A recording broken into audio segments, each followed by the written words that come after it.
Hello, Taiwan. Hello. Oh, I miss you so much.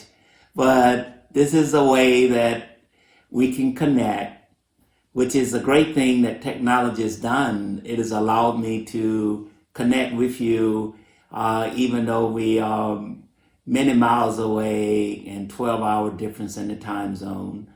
I want to talk to you about because we are living through some challenging times right now.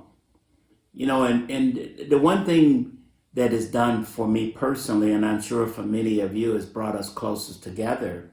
When you consider that globally, the number of lives that have died and people have become sick because of the coronavirus, that it has caused a lot of fear. Me, myself, the fear of the uncertainty, the fear of when it's going to be over, what's going to happen to my family, all of these different things that have impacted us. But what I've learned in my almost 50 years in the business, really the things that we are doing make a tremendous difference in the lives of people that will help them during this time that they are faced with.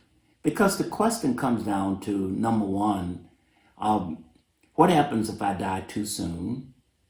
Number two, what happens if I live too long?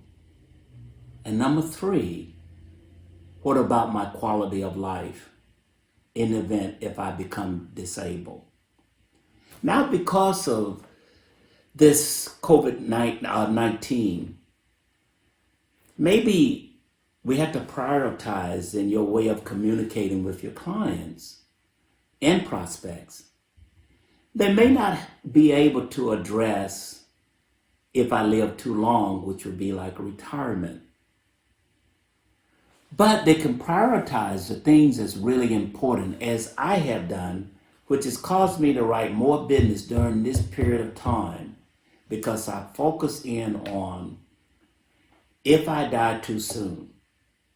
Is there someone that I'm leaving behind that I care about, my family, to make sure that the income that I was earning that is not interrupted as a result of dying too soon, that the income to maintain their standard of living will continue on through proper planning through the insurance.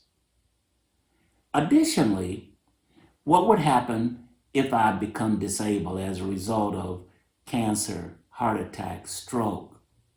What would happen to my quality of life? This is what we do. We become a bridge to connect people with the products that we offer, to give them a sense of security, to give them clarity, to give them peace. I had an example that I had written a policy 20 years ago. It was on a bishop of a ministry that wanted to have retirement.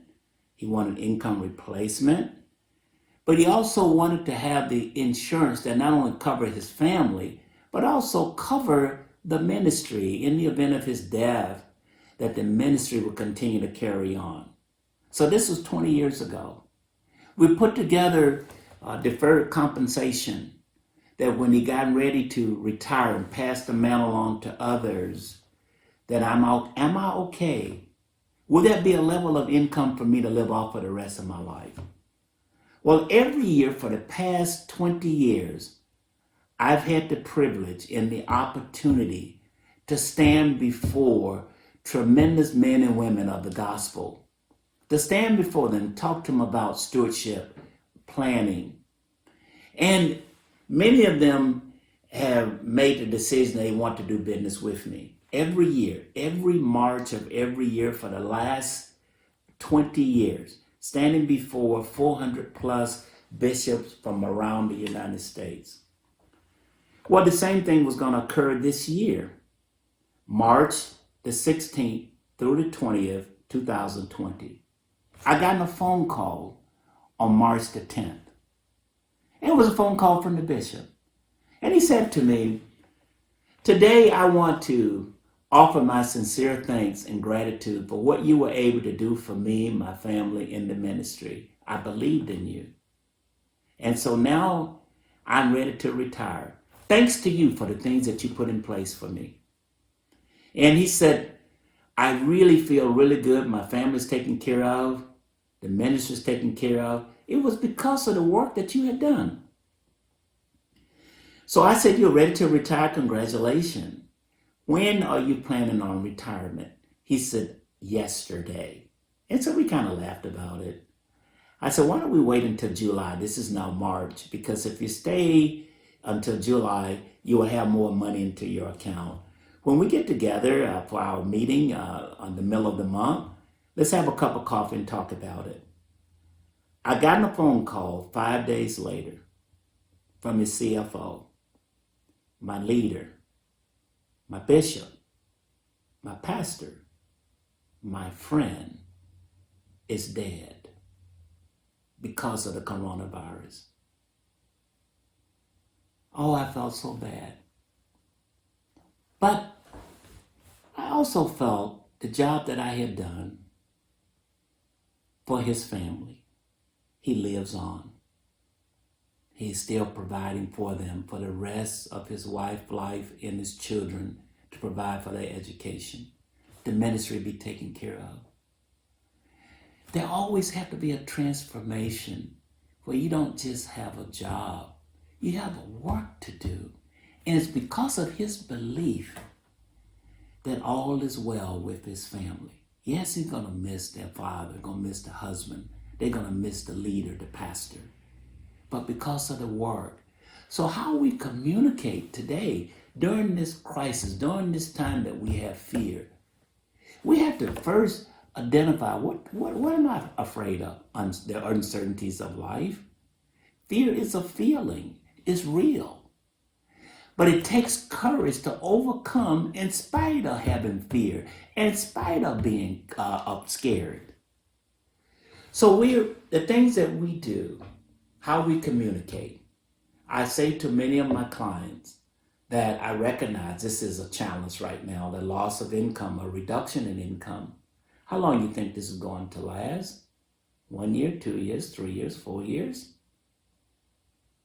Maybe perhaps we should consider term insurance for 5 years.